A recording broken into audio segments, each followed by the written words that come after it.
feeling today, man? Happy Thursday. How y'all feeling? How y'all feeling? How y'all feeling? Let's pause the music for a second. Happy Thursday. Happy Thursday. Hope y'all feeling good. Hope y'all energized. Hope y'all relax, ease into the day. Um, I know the office hour schedule has been sporadic this week. Wasn't on yesterday and I wasn't on Monday, but we here today and we might be on tomorrow. Uh, what are we gonna talk about today? So today we're gonna talk about, right, healthcare AI, kind of the theme of the week, I want to say. Yeah, that's been the theme of the week, and especially like in our meetings and just in general. So much going on with the team so far. So just wanna come in and debrief. So what's going on? Let's start off with like a personal tip. Company is, doing a lot of great things. Again, shout out to Jai for taking it home for the hackathon. He's been on a victory lap. Shout out to Rex as well. Shout out to everybody in New York that's in this like AI space, specifically the healthcare AI space. Because I feel like there's only a subset of us. And then when you talk about minorities, yeah, let's not even like we're not even in a lot of the room. So shout out to us for actually being on the forefront for all of that. Um, but y'all know me, I try not to go to like minority route when it comes to stuff, but it is what it is. You know what I mean? I gotta just put it out there. A lot of times when I'm in these rooms, a lot of times when I'm taking these certifications, hackathons, and stuff like that, there's probably only one other person that's, look like me. You feel me? Like, it's especially me specifically. You know what I mean? Like, nobody really, you know, um, that's disheartening because AI is such a amazing new technology that I feel like there should just be a wider demographic of people in the rooms as these things are getting built. That's just my 2 cents. You know what I mean? Personal little rant in the morning. That's just my 2 cents. Um, it is the 27th of August. September is around the corner. The year is basically done, right? You got September, October, November, December. The year is almost done.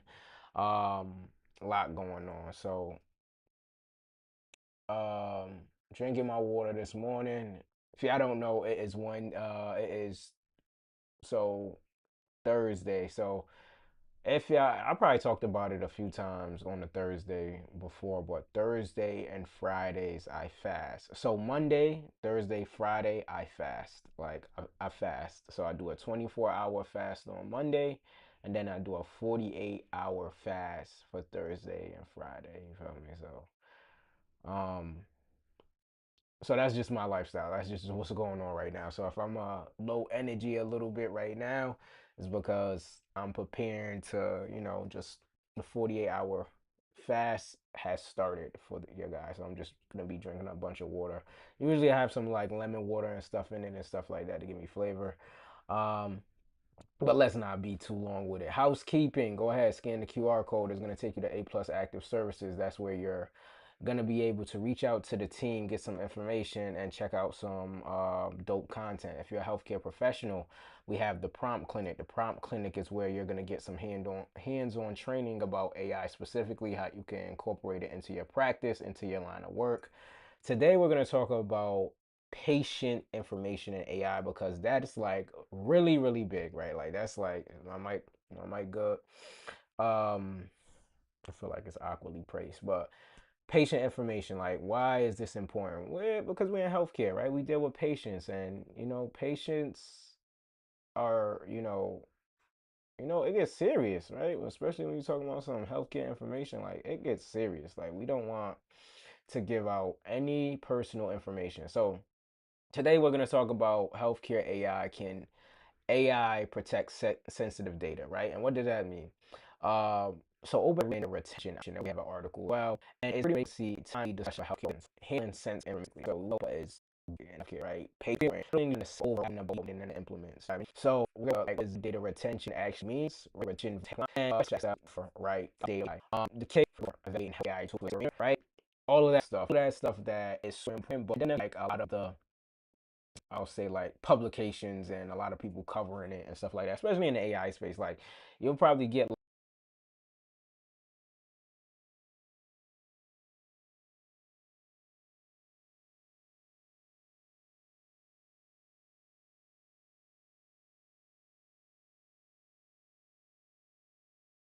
specific like conversations about this stuff, right? Like the patient, the boring stuff, right? It doesn't really get publicized as much, unfortunately. And that's disheartening. So we have a video, and we also have an article as well.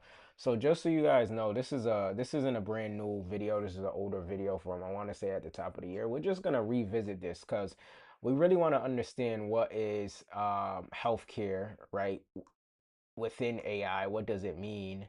And actually, before I actually do that, let me go to my LinkedIn real quick and show you guys. I posted something uh yesterday. Was it yesterday? No, what it might have been on Tuesday. I posted something on Tuesday. Let me see. Hey, if you guys are on the live, shout out to you guys. Okay, there we go.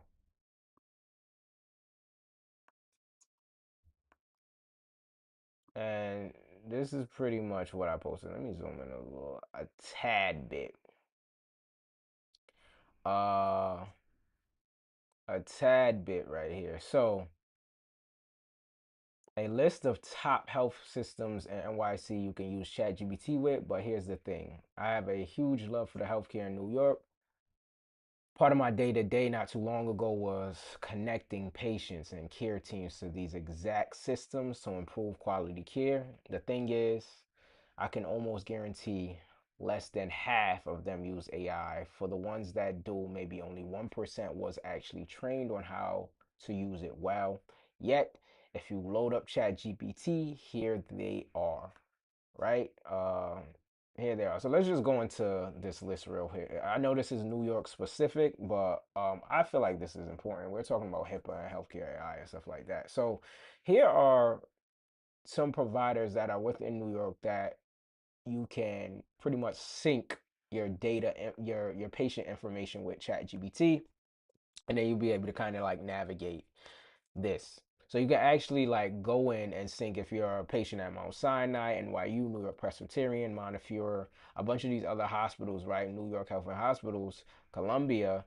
You'll be able to kind of log into your patient portal and share information through ChatGPT and stuff like that. And then they'll securely secure your records and things like that. My thing about my post and this thing here is I just wanted to address that I like I've only recently got out of like the work that I was doing, right? I've only recently, it's really only been like a year for real. You know what I mean? Like a year. So, and even then like when ChatGPT, like none of these companies were on the platform. Like I swear to you, they weren't. Like we didn't have a lot of plugins. There weren't a lot going on. But these large health systems were not on the platform. Now they're on the platform. And my thing is, obviously, we're seeing like a bunch of, right? We already know money is going into AI when it comes to healthcare, right? But we're seeing like to integrate the integration happen in real time where patients are going to be able to kind of use these large language models, right? To pretty much like sync their health and have more like in-depth conversations with themselves, but also with their provider. The post that I'm saying is I guarantee you nobody on the ground level, nobody in these offices are able to use AI on a sophisticated level that they need to, right? And I'm just saying majority. I'm pretty sure there's a small speck, a few. I'm pretty sure there's some software engineers on the team. I'm pretty sure there's people on their team that gets AI, which is why they're here. My only thing is the people in the offices are not the ones really. understanding AI, and you're kind of pointing what is it like? Is it the cart before the horse? Is that the terminology? So now we have patients, right? We have people that can access right healthcare information, their direct healthcare information, get questions, get insight directly within ChatGPT. But the providers and the staff and the client facing people and the social workers aren't trained in AI and don't use it on a day to day. Like, please let me know how that makes sense. Please let me know how that makes sense. Like, please let me know how that makes sense, right?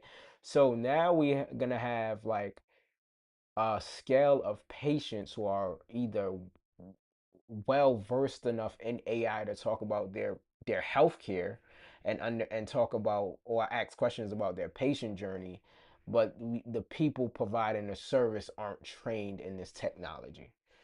Doesn't make sense. It like okay, this is what I'm gonna go ahead and do, man. It just does not make sense. And this is the disconnect, yo. This is the disconnect. Like, this is like clear as day. I'm gonna go ahead and put the QR code on the screen. If you own a private practice, if you're running a healthcare organization, if you're the person in charge of like trainings, learning and development, scan the QR code. Our team will come to your office physically and do hands-on training for you guys to learn AI. Because here's the thing, like, we're going to talk about HIPAA, we're going to talk about patient information, but when you talk about AI as well, a lot of this stuff could be like built within the system itself.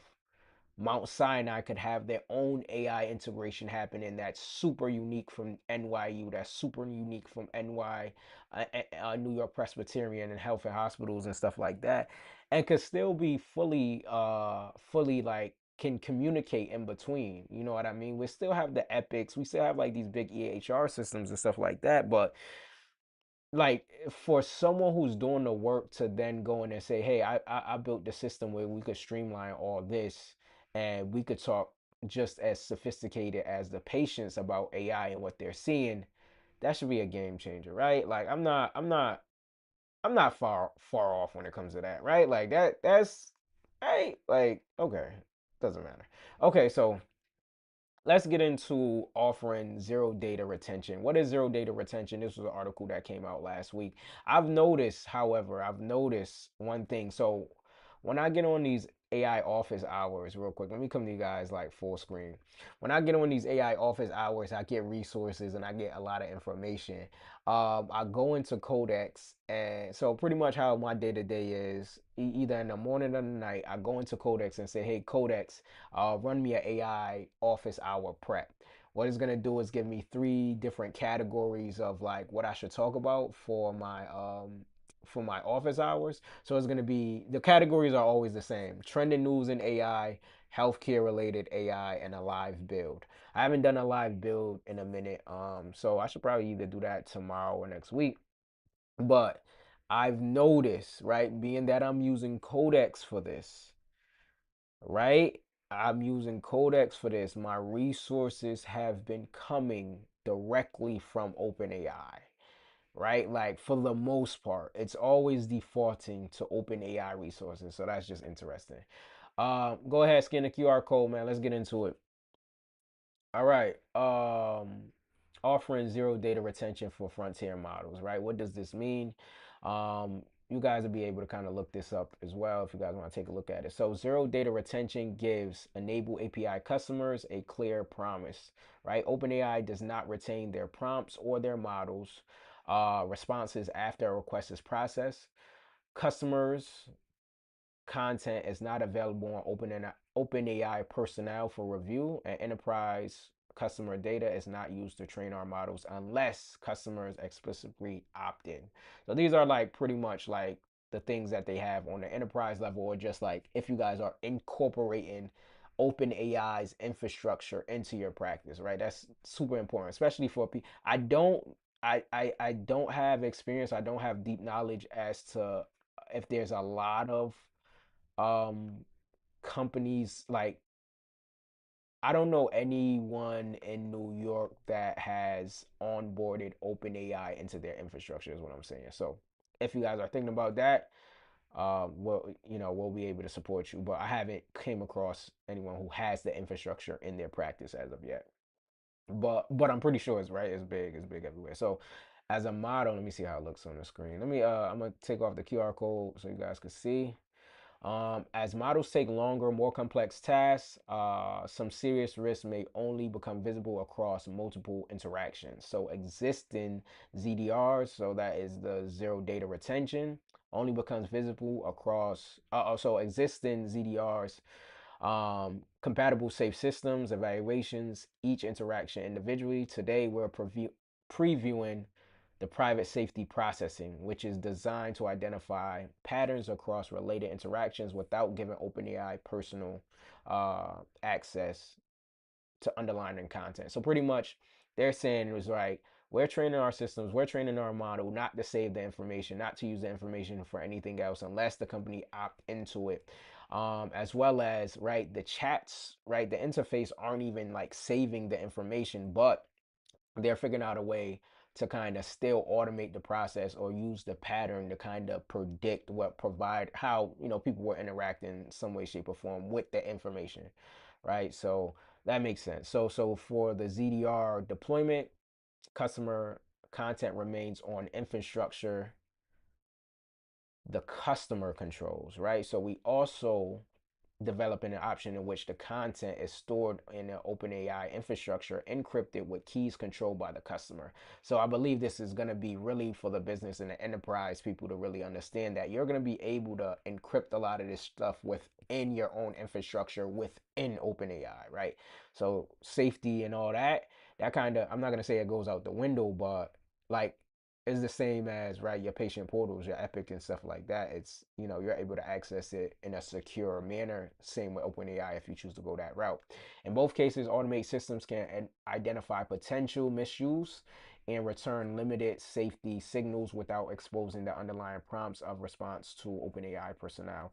Now this is big because now I'm thinking about this in a different way, like where, right, say you're in a EHR or in like a Epic or something like that, and someone is in there making mistakes, or someone is up for renewal, or someone gets logged out or stuff like that. If you're an admin, right, and AI is like supporting you, maybe you'll get a ping when someone actually gets locked out, or when something looks like weird versus the provider actually pinging you and you seeing that they're locked out. I mean, the Epic is sophisticated where you can actually go in and see that stuff on the dashboard, but imagine you getting a Slack message every time something goes wrong within your system, right? So that agent is like constantly looking at your system. Something like a fire happens, you get a Slack message to put the fire out, and the AI is doing that, right? What? That would have been perfect for me. You know what I mean? So, why safety systems need to evolve? The most serious AI safety risks are not always visible in a single interaction, so often potentially harmful interactions become clear only when multiple interactions are viewed together. So, when these things are interacting like on a day to day, right? Patient information going to one provider to another provider to a social worker to the back end to insurance. Like, how do we keep all of that safety? And that's pretty much what it's saying. Like when it starts to broaden its scope, this where you got to understand and incorporate the proper safeguards. So similar risks arise when bad actors repeatedly probe safeguards, right? Coordination across accounts or disuse treatment as routine research. Risk can also develop over the course of an agentic task, for example. If a system becomes misaligned with the user's intent by continually to act after being told to stop. I think that has a lot to do with sometimes hallucination or just putting too much things in the slate in the chat, and sometimes you just gotta refresh. Um, right? Sometimes you just gotta refresh the chat. How private safety process works. So private safety processing on an automated protective already uses the ZDR and other deployments. Existing ZDR compatible safety systems evaluation interactions individuals. Privacy safety processes extend those protections across related interactions, allowing automated systems to identify patterns without OpenAI personnel having access to related. So pretty much just predicting the patterns behind it, and if anything, any risk comes up, then it'll be able to flag it. Oh, is this a short article like that? Oh no, okay. So this is pretty much the content access control. So you start right here with the API request. For folks who don't know what API is, APIs, think of, you have like the API, which is like the entire platform. Think of OpenAI API. It has like ChatGPT, Codex, a bunch of things on the back end. Anthropic has Claude Code, Cowork, Claude Code, a bunch of these things. That's the API. What an API request is, like how you might use an API key to get direct access, right? So you might need a Epic API for OpenAI. So you might need your Epic API key, right, to then get access within certain platform. If Epic allows you to use their API key, I don't really know. I wasn't doing AI with Epic at the time I was doing it, but a lot of these platforms have API keys. I'm pretty sure if you have like an IT staff, they know. But when it comes to IT and AI, bro, I'm gonna tell you. Hold on, let me come back to you guys full screen, full screen. When you're talking about AI and IT, do not think that they speak the same language. Do not think an IT person could do AI stuff. That is not the case. Like, I don't want y'all to ever think that that is the case. Now, if you have an IT person that's real versed in AI, then you good. But a lot of times, you put an AI person and an IT person in the same room, they have no idea what's happening. Promise you. There's IT people don't even know how, that can't even do half the stuff that I know how to do with AI. I'm just putting it out there, just putting it out there. So when companies, recruiters, right, all these people are looking, oh, I need to look for this software IT guy, and no, absolutely not, absolutely not. You guys just saw the team won a hackathon. You guys just saw the team win a hackathon. You know what I mean? Like, I'm hands up there. You feel me? Hands up there. So all of the recruiters, all the people on LinkedIn, all the people that's hiring people who's getting like this big software developer that's coming from wherever he came from, and we got him in the practice, and we're gonna do a company meeting and introduce him to the team and let you guys know this is super intentional and we're putting a lot of money behind. Get out of here, man. Stop it. Stop the cat. You know what I mean? Stop the cat. But anyway, like I said, AI, IT, two different lanes. If you don't know, you don't know. Um, so pretty much you get the API key and then you pretty much get access to it. The private safety information process happens as follows. So, right, consumer control data storage, encrypted under customer control, automated to safety, so abuse identity without human review or customer content retention or AI open AI servers. So then you get the consumer alert or the customer alert and then the open AI safety alert, right? So customers can investigate alerts and choose to share content with OpenAI. And then on this end here, right, OpenAI can only see the category and severity of the alert. So that's just what their personnel will be able to see. So privacy and safety built uh, with and for our customers.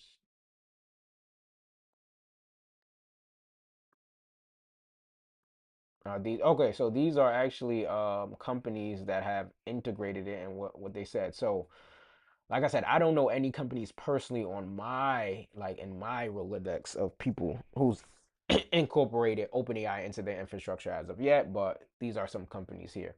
So enterprise AI adoption depends solely on customer control of data with no direct use behind the chosen service. OpenAI's no training commitment and ZDR given Glean confidence to build with OpenAI, right? OpenAI shows safety can advance without compromising the privacy and the controls, right?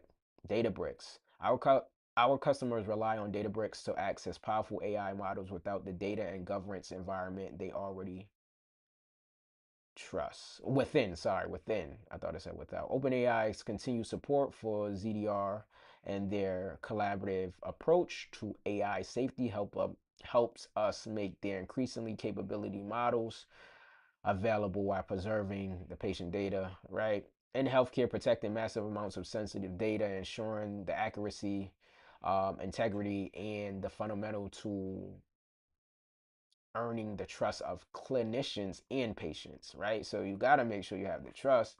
And then Microsoft is saying privacy and safety are both essential to enterprise AI adoption, and balancing them.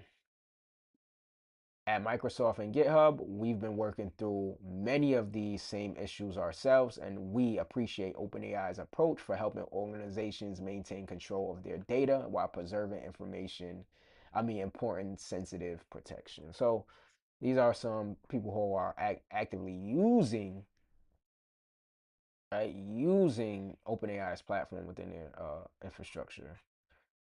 Keep reading. Okay, so these are some different things. So usually when you go to like going back to like API, so you see API platform, right? API platform, right? You go ahead and see all of, you're gonna see, I'm not logged in, but you're gonna see a bunch of things that you have access to outside of chat, right? And other resources as well. All right, Codex. Also, so they got some really dope articles, but if you go up to like developers and stuff like that, you'll be able to see like what the models are, all the techie stuff on the back end. You'll be able to access that. Bring AI to life with voice and image. You'll see all that in their API, coding, customer service, personal recommendations, right? Research, content, education, all that stuff. So enterprise, you'll see that on OpenAI. I'm not sponsored with OpenAI, but I would love to do some type of collaboration with them. Not even gonna lie, because I do rock out with OpenAI. So going back to this video, this is a 45-second video. What the hell?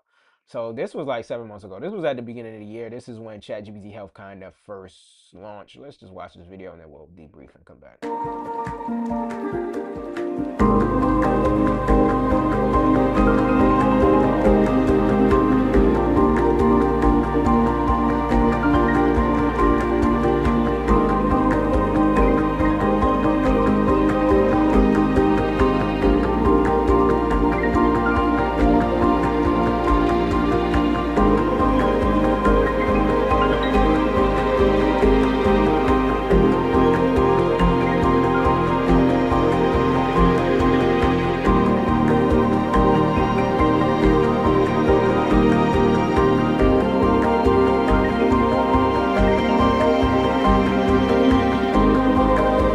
All right, really just the overview of like the UI and stuff like that. So, I mean,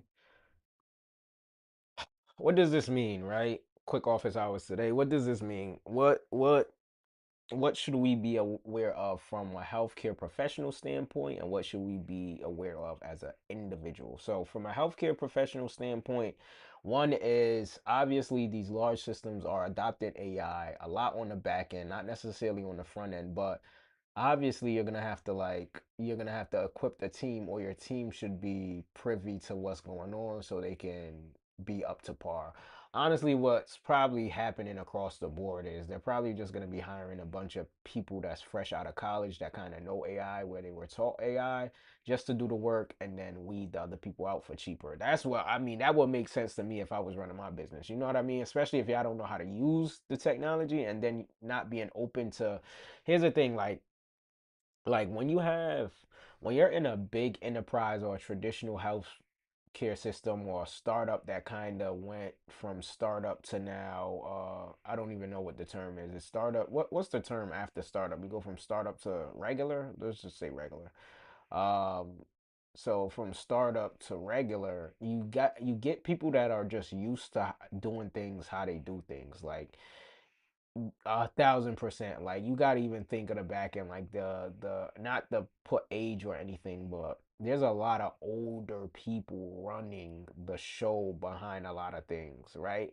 And I'm not gonna say older people aren't using AI, because I know there's tons of older people than me using AI, right?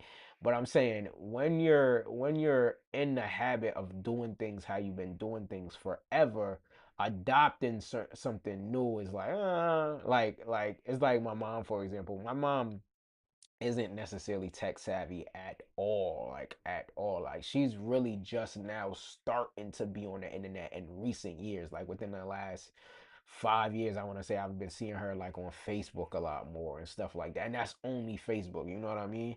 But I can even imagine like what it was like when she was like really heavy in her career and like new technology was coming out, like the computer, and learn like I specifically remember, right?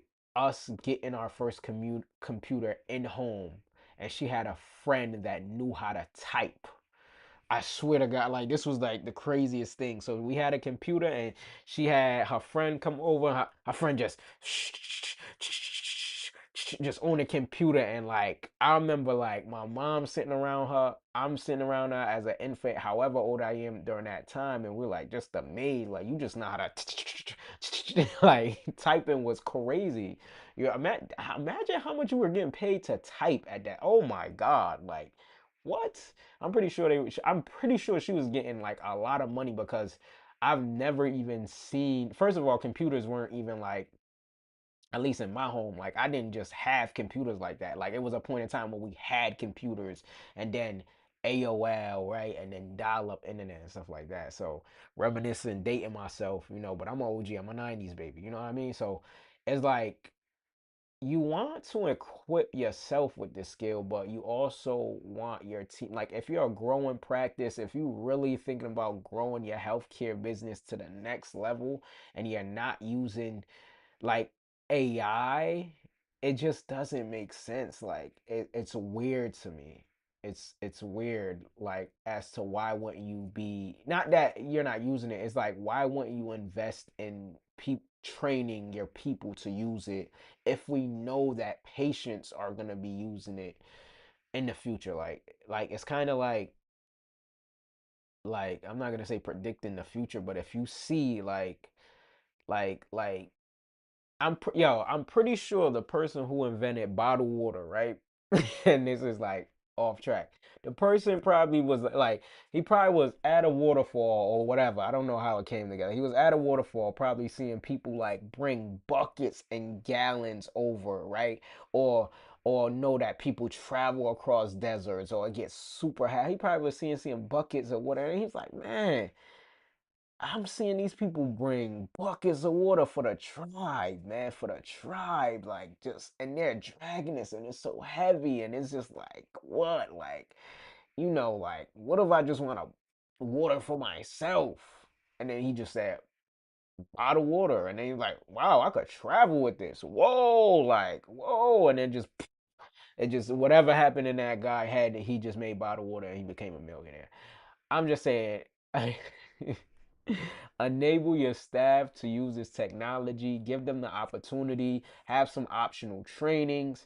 Um, like, so before I left my company, and she'll tell you this, if she'll tell you this 1,000%. So I had a supervisor, right? And she would always, in the 2 years that I was working with her, or it might have been three. When I was in a company, yo, in 7 years, I probably had 30 supervisors, which did not make sense. I had 30 different managers, 30 different supervisors. Um, Anytime my supervisor left the company, got fired, they got rid of the role. They never promoted me. They never did it. That's just I'm just speaking my truth. I'm just speaking my truth. Every time they would just hire somebody over me, and I never understood that. I was like, well, if I'm doing the work and y'all keep firing the people that, it was weird because there was a lot of there were specific people where I did not have to do this with because they had the expertise. Um, but a lot of times, out of the 30 managers I had, I probably had to train 25 of them on how to do the work, which didn't make sense. You know what I mean? Like it just did not make sense. But anyway, here I am having like PTSD, right? they would hire a manager to manage me, but then I will be training them on how to do the work. I, it just didn't make sense. I'm pretty sure like a lot of people are in that scenario. Like, what are you doing? Like, can't you just like promote me or just designate me to do the thing? Like, it just didn't make sense. Like, and that's where I really knew my value was not like even like the last 3 4 months with the team, like it was they anything that I thought was important was like not supportive. It wasn't a priority. And again, I'm just speaking my truth. I'm just speaking my truth. That's just what it was. So on my way out, it didn't even. I was just like, yeah. I kind of saw this coming because nothing that I thought was important or anything that was coming down the pipeline or when I switched supervisors, my every time I switched supervisors, my scope of work changed too. Like it was let's not go let's not go down that rabbit hole. But I say that to say this. One of my supervisors will tell you this. We would have like quarterly meetings and I'm telling you she would tell you this. Like I'm telling you she would tell you this, right? Um, and she's like, what are your future plans and stuff like that? What do you want to do? And I would tell her like, I want to start going to conferences. I want to start learning about this AI stuff. I even emailed the operations team like, hey, because I remember there was a point in time they were doing like tuition reimbursement. So I even inquired, hey, which I've never even used the tuition reimbursement program. I didn't even know how it works. So then I sent the email, hey, I'm interested in this AI program. I think it'll really help the company and the team. Y'all can find the email from line. If I'm capping, y'all find the email from a few years ago, right? If I'm capping, I swear to you. And then you can ask my supervisor. I sent the email. I said, "Hey, I'm interested in this program. I understand that we have a tuition reimbursement, set up. Could you explain to me how does that work? Like, would this qualify?" They pretty much told me, "No, it wouldn't qualify. It's only for clinicians, right? It's only for clinicianal stuff. You feel me?" So I was just like, "Oh, I bet." You feel me? Anyway, hindsight, I still did the class. The class being the Harvard class that I posted, like a month ago or something like that. Still ended up putting my own money up and then doing the class because I really just thought it was an investment. And then like in our quarterly meetings, we would talk about like future, and I would say, hey, I want to learn this AI stuff and da da da. So on her way out, right, as she's leaving the company, we do like one last maybe meeting and she's like, what's your future plans? And I guarantee you, like, go into my file there. Like I wish I had access, or I wish somebody that could really verify this. They probably can't because I don't work for the company anymore. But go into my last few goals that I put for myself. I guarantee you AI is in there. And I say that to say this. I saw this technology happen and I wanted to invest in myself, but nobody was talking about it. They had AI consultants that they never introduced to people, right? I actually had to stumble onto these people because I saw them coming into the office one day and I never saw these people before. I'm like, who are these people? Y'all work? When did you guys start working for the company? And they said, oh no, we're external AI consultants. You know what I mean? And I'm like, what? And this was like 3 years ago. 3 years ago, no cap. But I say that to say this, man. You might already have a great team. You might already have people that your patients love, that just love. Like your patients might love your provider, but they might love Susie, the front end staff, because she just remembers her name. She always has lollipops for the kids, and she's just a breath of fresh air every time you walk into the clinical office setting, right? And then you have this new technology that's kind of weeding people out because it could probably do Susan's job like quick and easy, but you don't want to get rid of Susan. Why not just train Susan how to use AI, right? That's just my personal 2 cents. Man, so we're gonna get started for the day. I have so much things to get done. We're gonna rock out with the team. This has been a great office hour. My little one didn't even wake up. He is tired. But happy Thursday. Hope you guys are getting to the bag, getting to the money, getting to the, you know, you know. this is what this office hour is gonna be like. It's gonna be like Anthony just talking how I talk because this is just who I am. No code switching for my minorities. We're not doing that. Scan the QR code. Um, I don't. Does that only apply to minorities? Probably no code switching at all, whether you're a minority or not. You feel me? No code switching. Scan the QR code is gonna take you to aplusactive.com. Um, the team is getting big. We are doing some amazing things. I'm happy and I'm grateful that you guys are here to witness it. If you're watching this live, if you're watching the replay, I personally appreciate you. Whether it's one person watching or zero person watching, I just want to give out this information. I gotta give out this game because they're not gonna tell you about it. They're not gonna invest in, like, if you thinking a company is gonna invest in you for the future, that's not gonna happen. You gotta invest in yourself for the future. And that's just me. That's just me coming from, right. Our infrastructure is different in the way we work, and Jai Kazara tell you, we're not. This is not a hey, a 9 to 5 report back to me, tell me the KPIs and the metrics type of. No, you know what comes first, and they know too. Time with my son, time with my family, location freedom, financial freedom. Like, as long as we, and I think that's that's the secret sauce. If you could build a collective, right? I think companies in the future now are gonna go from this co-worker, colleague environment type where you're just going to be making money with your friends. You're just going to come up with your friend group and say, "Hey, we're doing this. Let's do this together," which has always been like a concept, but we're talking about the entire lifestyle of what, like, I just got dual citizenship in Jamaica, so I'm going to be in Jamaica, right? Jai is gonna be in wherever Jai goes. Atlanta, Atlanta. We have Kazar that's overseas. Like, we have so much going on, and we're all like on one accord and stuff like that. So I said I just say this, man.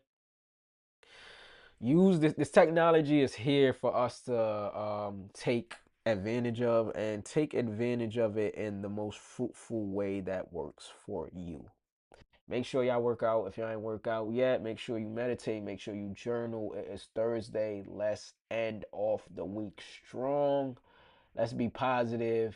Tell your people that you love them. All that good stuff. You never hear stuff like this on meetings, right? When you go in and talk to staff, it's all, what are the KPIs? What are the metrics? Nah, man. Y'all have a good day. Take care of yourself first, and then, you feel me, you do the work, man. If y'all don't know, I'm Anthony Virgo, A Plus Active Services. I know what time it is, man. I'm out. I'm outie five. You know what I mean?